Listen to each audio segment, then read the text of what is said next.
이사야서 56장을 가지고 이유가 없는 하나님 나라 그 통치로의 초대, 이러한 제목을 가지고 함께 은혜를 나누고자 합니다. 이스라엘 백성들은 이제 그 애굽에서 400년, 그리고 출애굽 40년, 그리고 가나안 땅, 약속의 땅, 이 모든 것들이 하나님의 약속에 의해서 기적적으로 이루어집니다. 그러나 우리가 이제 실패하잖아요. 실패해서 결국 이제 바벨론의 포로가 됩니다.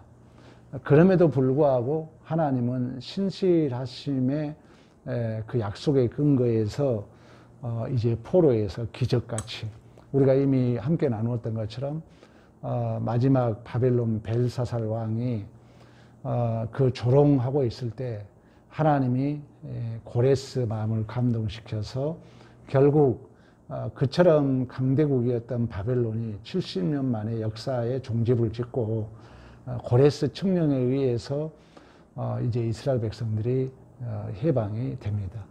근데 이제 구원을 받았어요. 이제 돌아왔어요. 돌아왔는데 만만치 않는 거예요. 우리가 구원 받았는데 만만치 않는 것처럼 돌아왔는데 이미 나라는 황폐하게 됐고 이제 성전을 지어야 되죠. 신앙도 세워야 되고 먹고 사는 일도 해야 되고. 근데 이 일에 이미 흉년이 들어서 이 두 가지 일을 하기가 만만치 않습니다. 근데 우리가 알고 있는 것처럼 일찍이 그 거주민들이 살았던 이 우리가 뭐 성전 지을 때, 성벽 지을 때 사마리아인들이, 또 우리가 도비야라든가 이러한 이제 사람들이 계속 방해를 해요. 그러다 보니까 이게 참 이제 갈등이 있는 거예요. 하나님의 참 그 약속은 부여잡고 있는데 현실은 이게 뭔가. 우리의 신앙생활도 사실 그렇죠. 여러분들이 수없는 기적과 이적을 경험했고 또 하나님의 능력으로 우리가 구원받았다고 하지만 사실 우리가 신앙생활이 그렇게 흥이 나지 않는 것 같은 의문이잖아요. 뭐 저도 뭐 설교자이지만 또 여러분들을 바라볼 때 참 다 체념주의에 빠져 있는 것 같은. 그래서 이제 서서히 신앙생활이 체념주의에 빠져요. 그래서 굳이 내가 하나님 앞에 충성할 필요가 있는가. 그래서 우리가 말라기 마지막 여러분 말씀하고 있는 것처럼 이제 하나님 앞에 형식적으로 예배는 드리지만 병든 것, 이제 저는 것, 눈먼 것을 하나님 앞에 드리면서 양다리 걸치고 있는 거예요. 어쩌면 우리들의 신앙들도 우리가 하나님에 대해서 다 잘 알고 있잖아요. 천국을 알고 지옥을 알고, 여러분 다 그렇다는 게 아닙니다. 우리가 보편적 내용이 그렇다는 거예요. 우리 오늘 예배에 나오신 분들은 정말 열심과 뜨거움과 열정이 있는데, 보편적 우리가 우리의 삶을 해석하자 보면은 우리도 구원받았지만 하나님을 알고 또 우리가 신앙생활 속에서 보고 듣고 또 뭐 기도, 뭐 말씀, 뭐 헌신 사실 안 해본 게 없잖아요, 우리 솔직히. 그러나 삶에 특별함은 없는 것 같은. 그래서 우리가 의한중에 하나님은 외면할 수 없고, 그래서 최소한의 이제 끈은 이렇게 잡고 있는 것처럼 교회 생활을 하면서 제가 그랬던 것처럼 오늘날 신앙생활의 가장 큰 문제가 형식주의, 외식주의, 가식, 위선. 그러면서 이제 신앙생활이 이원론주의적 삶을 사는 거예요. 교회에서는 그런 척 하지만 밖에 나가면은 이제 따로 사는 그런 것 같은, 우리가 지금 이 본문의 제가 해석은 당시 이스라엘 백성이 그랬다는 거예요. 우리가 왜 말라기를 보면 그걸 볼 수가 있거든요. 또 어제나 오늘이나 말씀은 동일하기 때문에 오늘날 우리들도 그 말라기 시대의 신앙생활처럼 이거 차마 끈은 못 놓고 하나님을 믿는 척은 하는데 삶은 완전히 따로 국밥의 삶을 살 수 있다는 것입니다. 이처럼 우리가 신앙생활이 하나님의 약속과 현실의 차이로 인하여 답이 없는 것 같은, 답이 없는 것 같은. 지금 우리 코로나도 그러지 않습니까? 하나님은 능력의 하나님이고 기적의 하나님이고 살아계신 하나님이고 하지만 답이 없는 것 같은 우리가 절망적인 현실을 어떻게 해석할 것인가? 성도들이 그냥 뭐 그저 그렇게 이렇게 살아가는 삶을 어떻게 해석할 것인가? 그러니까 신앙생활 한다지만 우리 얼굴에 그렇게 감사가 없는 또는 만족과 그 하나님의 충만함이 없는 것 같은 삶을 어떻게 해석할 것인가? 오늘 여러분 응답받기를 축원합니다. 결론적인 답은 뭐냐? 그게 정상이라는 거예요. 이제 여러분들 오늘 설교를 들어서 이제 들으면 답이 나올 것입니다. 우리가 믿는 구원은, 우리가 믿는 복음은 하나님의 전적인 뭐라고 그래요? 능력이라고 그럽니다. 우리가 로마서 1장 16절 17절 의인은 오직 믿음으로 말미암아 살리야 못하라. 복음은 하나님의 능력이 됩니다. 그래서 내가 부끄러움을 당하지 않는다. 헬라이나 히브리나 누구나 이제 그 하나님의 능력 안에서 구원을 얻을 수 있다. 이것이 우리가 받는 구원이에요. 그러면 우리는 대개 이제 신앙생활에 순종에 대한 얘기를 우리가 알고 있죠. 모든 것이 순종을 통해서 또 나의 어떤 헌신을 통해서 우리는 원인과 결과 법칙에 의해서 우리가 하나님의 그 약속이 또 우리가 붙들고 있는 그 구원이 결실되는 걸로 우리가 대부분 이제 착각을 해요. 물론 우리가 신앙생활에 우리가 순종이라는 것은 하나님의 뜻을 이루는 그 자체로서의 복이고 특권이고 또 우리가 자랑인 것은 분명한 사실입니다. 그러나 우리가 구원은 아까 말씀했던 것처럼 하나님의 뭐라고요? 능력이라는 거예요.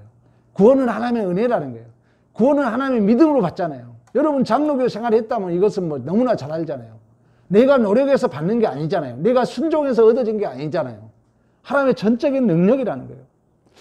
그런 의미에서 본다면은 구원이라는 것은 우리가 순종해도 우리가 구원을 받고, 이 말을 여러분 오해나 하지 마십시오는 순종을 안 해도 구원을 받는다는 거예요. 이제 이제 헷갈리죠. 그 말은 뭐냐면은 이 구원은 아까 우리가 말씀했던 것처럼 하나님의 능력이라고 말씀했던 것처럼 우리가 원인과 결과 법칙의 어떤 그 합리성으로 이루어지는 것이 기단이다? 아니라는 거예요. 이거 우리가 너무나도 잘 알고 있잖아요. 하나님은 절대 이 구원만큼은 하나님의 절대 능력이잖아요. 하나님의 은혜잖아요. 하나님의 선물이잖아요. 그러므로 이 구원은 전적인 하나님의 절대 주권, 하나님의 은혜로, 하나님 우리가 믿음으로 받기 때문에 순종하면은 순종하는 자체로서의 복이에요. 순종하는 자체로서의 특권이에요. 그러나 구원만큼은 우리가 하나님 앞에 설사 불순종한다 할지라도 실패함이 있는 거예요? 없는 거예요? 없다는 거예요. 그러면은 여기서 우리가 이제 순종에 대한 내용을 다시 한번 정하겠습니다. 그러면 하나님께서 우리에게 구원을 이루는 순종의 범위가 그럼 어디까지인가? 여러분, 우리가 예수님께서 이제 순종을 합니다. 빌립보서에 보면은 하나님이 높고 높은 보좌를 버리시고 종의 형체, 사람의 형체를 가지고 죽기까지 복종하신 줄로 믿습니다. 또 우리 예수님이 십자가상에서 땀방울이 핏방울 되도록 십자가 죽기 전에 그 기도하는 내용이 나와요. 아버지, 내 뜻을 옮길 수만 있거든, 이 뜻을 옮길 수만 있거든, 이 잔을 옮길 수만 있거든 옮겨 주옵소서. 그러나 내 뜻대로 마옵시고 누구 뜻대로? 아버지 뜻대로. 그러니까 이 순종은 순종 자체로서 복이며 특권이며 가치라는 거예요. 근데 중요한 게 뭐냐면은 우리가 보기에는 이 순종이 구원을 만들어낸 것은 아니라는 것입니다. 순종이 구원을 만들어낸 건 아니에요. 이 순종은 어디까지나 순종으로 끝난다는 거예요. 우리의 헌신이, 우리의 충성 그 자체로서 끝이지. 물론 이제 이런 얘기하면 여러분들 오해할지 모르겠지만 그것이 또 다른 어떤 결과물을 물론 이제 만들어내는 것도 있죠. 그러나 우리가 원리적으로 말하면은 그 자체로서 우리의 복이며 우리의 자랑이며 우리의 특권인 줄로 믿습니다. 마찬가지 예수의 십자가의 죽음이 부활을 만들어낸 게 아니라는 거예요. 우리의 헌신이, 우리의 충성, 우리의 순종이 부활을 만들어낸 게 아니라는 거예요. 그럼 부활은 누가 만들어냈을까요? 하나님이 만들어냈다는 거예요. 이 겹의 차이예요. 그러니까 우리는 그런 의미에서 본다면은 순종을 안 했어도, 순종을 안 해도 그 구원은 누가 만들어낸다고요? 하나님이 만들어낸다는 거예요. 하나님이. 그래서 우리가 이 부활과 생명은 예수 그리스도께서 십자가의 죽음, 순종이 만들어내는 것이 아니라 궁극적으로 누가 만들어낸다고요? 하나님이 만들어낸다. 하나님이 만들어내잖아요. 그래서 우리가 여러분 빌립보서 우리가 보더라도 하나님이 그 이름을 뛰어나게 하시고 하나님이 그를 높여서 하나님이 만물이 그 발에 무릎을 꿇게 하여서 하나님이 영광을 돌리도록, 이 만물이 하나님 그 예수에게 영광을 돌리도록, 하나님께 영광을 돌리도록 하나님이 이 생명과 구원은 만들어 가신 줄로 믿습니다. 오늘 본문에 우리가 여러분 안식일도 마찬가지입니다. 우리 여러분 오늘 본문에 그러잖아요. 1절부터 여러분 정의를 지켜라, 공의를 나타내라, 안식일을 지켜 더럽히지 말아라, 또 반드시 갈라내리 하지 마라, 고자가 말하기를 나를 마른 나무라 하지 마라. 그러니까 안식일은 여러분 알잖아요. 안식일은 우리의 창세기 우리가 그 2장에 나옵니다. 일곱째 날에 어둠이 되고 아침이 되니 첫째 날, 어둠이 되고 아침이 되니 둘째 날, 셋째 날, 넷째 날, 다섯째 날, 여섯째 날. 그래, 일곱째 날은 어둠이 되고 아침이 되니 후렴구가 없는 안식일. 이 안식은 종말을 담고 있고, 이 안식은 이제 다시금 출애굽기와 신명기에 풀어주죠. 이 안식은 창조의 완성을 기념하고 또 우리의 구원의 완성을 기념한 줄로 믿습니다. 그러면 이 안식을 우리의 어떤 노력으로 쉬는 게 아니잖아요. 전적으로 우리가 이 안식은 하나님께서 창조의 완성과 구원의 주체가 되었음을 우리에게 말씀해 주고 있고, 이 안식을 우리가 누림에 있어서 내 노력이, 내 열심이 거기에 첨부돼야 된다면은 진정한 우리가 안식을 누릴 수 없는 거잖아요. 전적인 하나님이 하신 거잖아요. 하나님이 이렇게 하셨습니다의 고백이 안식이거든요. 우리의 구원도 마찬가지입니다.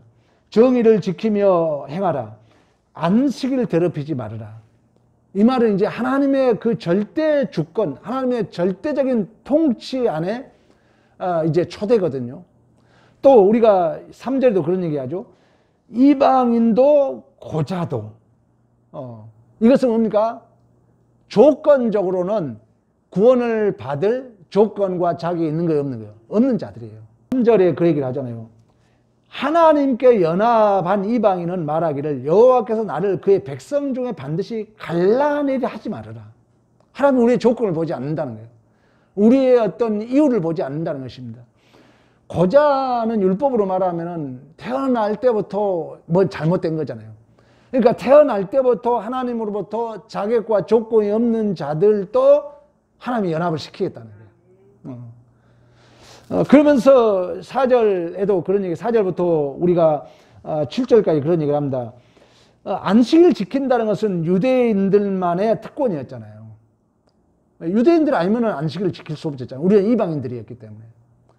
또 그 선면에 속하지 않는 자들은 당연히 여기에 우리가 포함될 수도 없죠. 그러나 오늘 성경은 이방인지 할지라도 고자라 할지라도 결국 이제 그들을 내 집 안에 아들과 딸보다 나은 기념물과 이름을 주어서 영원히 끊어지지 아니하리라. 이름을 준다는 건 뭐예요? 하나님의 자녀로 삼아주겠다는 거예요. 하나님의 백성으로 삼아주겠다는 거예요. 그러니까 아무 자격이 없음에도 불구하고, 아무 조건이 없음에도 불구하고, 그런 의미에서 제가 전제 조건이 예수님이 순종 그 자체가 구원을 만들어내는 게 아니라는 거예요. 순종은 순종으로 끝이라는 거예요. 결국 부활은, 결국 새 생명은 전적인 하나님의 능력인 줄로 믿습니다. 그래서 우리가 이 안식일을 지킬 수 있다는 것은 아까 우리가 창세기에서 확인했던 것처럼 우리의 구원의 완성과 창조의 완성을 기념하는 거라고 우리가 말씀했던 것처럼. 그래서 우리가 지금 안식일이 언제입니까? 안식 후 첫날이잖아요. 왜? 구원을 완성하셨기 때문에. 구약적으로 말하면 토요일이 안식이잖아요. 근데 이제 예수님께서 이제 안식 후 첫날 부활하셨기 때문에, 그러므로 말미암아 구원이 완성되었기 때문에. 그래서 이 안식으로 초대라는 것은 결국 누구로 말미암아 이 길이 열린 거요? 예수 그리스도로 말미암아 열린 거죠. 예수 그리스도로 말미암아. 그러나 우리가 아까 말씀했던 것처럼 이 예수님이 가는 길은, 이제 우리가 안식일에 초대라는 것은 예수님의 길을 가는 거예요, 쉽게 말하면. 근데 이 예수님께서 가는 길이 이사야 53장 1절부터 우리 3절까지 시작. 우리가 전할 것을 누가 믿었느냐? 여호와의 팔이 누구에게 나타났느냐? 그는 주 앞에서 자라나길 예언한 순 같고 마른 땅에서 나온 뿌리 같아서 고운 모양도 없고 풍채도 없은지 우리가 보기에는 흠모할 만한 아름다운 것이 없도다. 그는 멸시를 받아 사람들에게 버림을 받았고 간고를 많이 겪었으며 질고라는 자라 마치 사람들이 그에게 얼굴을 가리는 것 같이 멸시를 당하였고 우리도 그를 귀히 여기지 아니하였도다. 이게 안식으로 가는 길이에요. 이게 우리 주님이 가는 길이에요. 그러니까 우리가 주님의 이 안식으로 초대, 주님을 의지해서 이 안식으로 가는 길이 토정 비결처럼 내가 볼 수 있고 내가 만지고 내가 계산해서 합당해서 가는 길이 기단이다? 아니라는 거예요. 그래서 우리는 신앙생활이 별로 재미없게 느껴지는 거예요. 그러니까 긍정적으로 해석하면 여러분들이 지금 그게 정상이라고 내가 하고 싶은 거예요. 여러분들이 지금 가고 있는 길이. 그러니까 그날 여러분들이 낙심하고 절망하고 보이지 않는 것 같지만 그 길을 우리는 가야 돼요. 그 길을 포기하면 안 돼요. 오늘 본문에 그러잖아요. 누가 믿었느냐? 흠모할 만한 것이 없다 그러잖아요. 그리고 이 말을, 이 이사야 그 예언을 다시금 우리가 마태복음 비유에서 이런 얘기를 합니다. 마태복음 한번 13장 한번 가볼까요? 13절부터 시작. 그러므로 내가 그들에게 비유로 하는 말은 그들이 보아도 보지 못하며 들어도 듣지 못하며 깨달았지 못함이라. 이사야의 예언이 그들에게 이루어졌으니 일렀을 때 너희가 듣기는 들어도 깨닫지 못할 것이요 보기는 보아도 알지 못함이라. 이 백성의 마음이 완악하여서 둔하고 눈을 감았으니 이는 눈으로 보고 귀로 듣고 마음으로 깨달아 돌이키게 내게 고침을 받을까 두려워함이라 하였느니라. 그러나 너희는 눈은 봄으로 너희 귀는 들음으로 복이 있도다. 내가 진실로 너희에게 이르노니 많은 선지자와 의인이 너희가 보는 것들을 보고자 해도 보지 못하였고 너희가 듣는 것을 듣고자 해도 듣지 못하였느니라. 아멘. 이건 그 씨 뿌린 자 비유를 하고 있거든요. 이 말은 뭐냐면은 여기 보세요.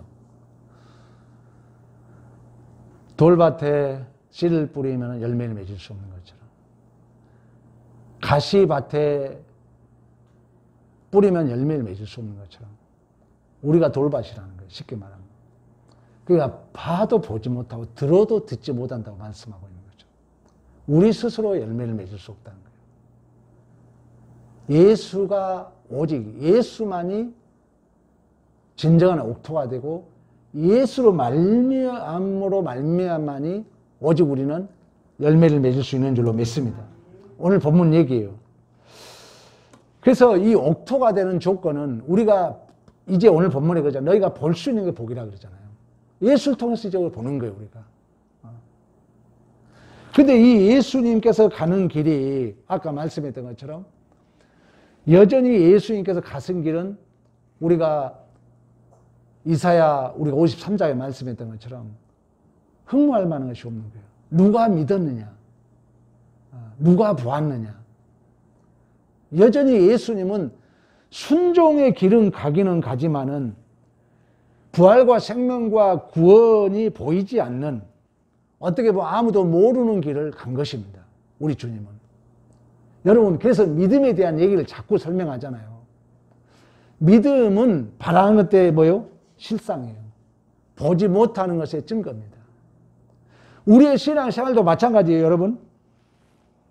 우리의 신앙생활도 나도 나의 가는 길 잘 모르고 가는 거예요. 이게 정상이라는 거예요. 여러분, 그동안 신앙생활 그렇게 왔잖아요. 그날 버텨왔을 뿐이지, 내가 이렇게 하면 막 앞날이 막 다 보여서 신앙생활 했습니까? 아니라는 거예요. 내가 하고자 하는 얘기는 여러분들이 그날 보이지 않는 그 삶, 낙심하고 절망하는 삶을 도망치지 말라는 얘기예요. 내 얘기는. 이게 뭐가 잡히지 않는 것 같아가지고, 뭐가 보이지 않는 것 같아가지고 그 시간 그 장소를 외면하지 말라는 얘기예요. 내 얘기는. 신앙생활 함에 있어서. 신앙생활 여러분 막 설교를 잘 들으면 뭐가 다 된 것 같습니까? 다 보입니까? 은혜 받으면 막 뭘 크게 잡힌 것 같아요? 아니잖아요. 여전히 우리가 가는 길은 구원은 전적으로 하나님의 뭐라고요? 능력이에요. 하나님의 선물이에요. 내가 아무리 열심히 살아도, 내가 아무리 순종을 해도 사실상으로 그 앞날이 환하게 보이지는 않는다는 거예요. 그래서 믿음이 바라는 것들의 실상이요, 보지 못하는 것의 증거라고 그래요. 아브라함은 믿음으로 갈 바를 알지 못하고 간 줄로 믿습니다. 그래서 우리가 가는 길은 그런 의미에서 좀 막막해요. 답이 없어 보이는 거예요. 신앙생활이. 여러분 솔직히 그러잖아요. 성실함 때문에 우리 권사님, 장로님 여기 와 있는 거지 뭐가 막 특별하게 보여서 온 게 아니잖아요. 정상이라는 거예요. 이 자리 놓치지 말라는 거예요. 외면하지 말라는 얘기예요. 성경에서 하는 얘기는. 그래서 오늘 본문에 글로 초대하는 거예요. 자격 따지지 말고, 오늘 우리가 1절에 말씀했던 것처럼 그런 얘기 하잖아요. 공의를 지켜라, 행하라, 안식을 더럽히지 마라. 그래서 여러분들이 그 길을 포기하지 않고 외면하지 않고 가는 것이 신앙생활이라는 거예요. 그러나 그 예수님이 가는 길은 절망이었잖아요. 한숨, 눈물, 고통, 아픔. 예수님이 가는 길이 앞이 안 보이니까 흥할 만한 것이 없었다니까요. 누가 믿을 수 없었어요. 믿는 사람이 없었어요. 왜? 그래서 베드로가 부인해요. 그래서 유대인들이 부인해요. 그 길이. 왜? 앞날이 안 보이니까. 오늘날 우리들도 그럴 수 있다는 거예요. 신앙생활이 물론 우리가 다양한 어떤 정황들이 주어지면 본질의 의미에 있어서는 여러분들이 신앙생활이 그날 내가 보이지 않고 이렇게 체념주의에 빠질 수 있어요. 그렇다 해서 여러분 그 말라기처럼 외면하지 말라는 거예요. 형식과 이선과 가식적으로 하지 말라는 거예요. 보이지 않고 한숨이 있고 절망적이지만 그 시간 그 장소에 우리 예수님이 순종한 것처럼, 우리 예수님이 온전히 내 뜻대로 마옵시고 아버지 뜻대로 하옵소서라고 기도했던 것처럼 우리는 그러한 삶을 살아야 할 줄로 믿습니다. 그렇게 되면은 결국 그 예수님은 앞을 보지 못하고 흥할 만한 것이 없었고 누가 믿을 사람도 없었고 절망의 길이었고 한숨의 길이었고 고통의 길이었지만 그 길을 이제 누가? 하나님이 그 길을, 하나님이 그 삶을 생명으로, 부활로, 영생으로 만들어 가신 줄로 믿습니다. 이게 우리의 믿음이에요. 우리의 믿음이라고요. 우리는 꼭 우리가 이 순종이 무엇이 보여서 순종하는 게 아니라니까요. 우리 하나님의 뜻이니까 순종해요. 그러나 그 순종은 보이지 않아요. 잡힌 것이 없어요. 또 그 삶은 당장 내가 믿어지지 않아요. 그러나 우리가 하나님을 바라보고 그 시간 그 장소를 예민하지 말라는 거예요. 정직하고 착실하게 포기하지 말고 가라는 거예요. 그 예수님이 그 흥모할 만한 것이 없고 눈물의 길, 고난의 길, 비방의 길, 아픔과 고난의 길이었지만 온전히 아버지 뜻에 순종했고 예수님은 그 부활을 알고 갔더라면 여러분 그게 고난이었겠어요? 내가 잠시 아프면 부활인데 뭐 고난이 있겠어요? 아, 이거 감당하지. 왜? 금방 내가 죽었다가 부활할 건데. 예수님 몰랐어요, 그거. 우리가 이 신앙생활이 여러분 결과를 다 알고 간다고요? 그건 가짜입니다. 몰라요. 아버지 뜻이기 때문에 아닌 거예요, 지금. 우리 이렇게 나오신 여러분들이 뭐 특별히 막 어떤 애언을 듣고 왔습니까? 이렇게 오늘 수요 예배 나오면 큰 복을 준다 해서 온 게 아니잖아요. 아버지 뜻에 순종했거든요. 예수님이 그랬던 것처럼. 그러나 하나님은 그 삶을 뒤집어서 승리와 영광과 생명과 부활로 바꾸셨던 것처럼 우리의 삶도 지금 당장은 보이지 않고 한숨의 길이고 눈물의 길이고 막막하고 이게 뭔가 할 정도의 절망적인 우리의 삶이지만 우리가 착실히 하나님의 뜻에 우리는 최선을 다해서 순종할 뿐인데 하나님은 이러한 삶을 통하여 우리가 만들어낼 수 없는 신령한 것들을 그 부활의 새 생명을 만들어 가신 줄로 믿습니다. 이제 마무리할게요. 여기 집중해 봐요. 절망과 한숨과 눈물, 고통. 우리는 그저 가는 거예요. 근데 그 속에서 우리 장로님, 우리 권사님, 강도사님, 안수집사님, 우리 사모님 같이 귀한 보석을 하나님 만들어놨어요. 이거 누가 만든 거예요? 하나님이 만든 거예요. 그래서 이렇게 아픔과 절망 속에 하나님이 만든 보배를 간직한 자, 하나님이 만드는 구원의 열매는요, 첫째, 교만하지 않아요. 남을 비방하지 않아요. 절대 그걸 가지고 너는 했다 안 했다 하지 않아요. 여러분 잘 들으셔요. 이게 핵심이에요. 신앙생활이 이렇게 절망과 아픔과 보이지 않는 것 같이 갔는데 하나님은 나를 신실한 장로, 권사, 안수집사, 강도사, 사모로 만들어놨어요. 하나님이 만들어놨어요. 우리는 이렇게 살아왔는데 내가 막 알고 온 게 아니잖아요. 내가 이렇게 훌륭한 권사가 돼야지, 장로가 돼야지 아니었잖아요. 그냥 그날 보이지 않고 그날 답답하지만 성실히 온 거예요. 우리 장로님, 우리 참 열심히 왔잖아요.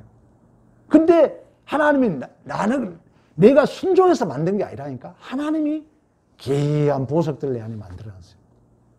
그래서 이제 넉넉함을 누리는 거죠. 이 보석은 하나님이 만들었기 때문에 이걸 가지고 내가 잘했다고 도저히 자랑할 수 없어요. 하나님을 알면 알수록 내 자랑으로 여겼던 게 제 책으로 느껴져요.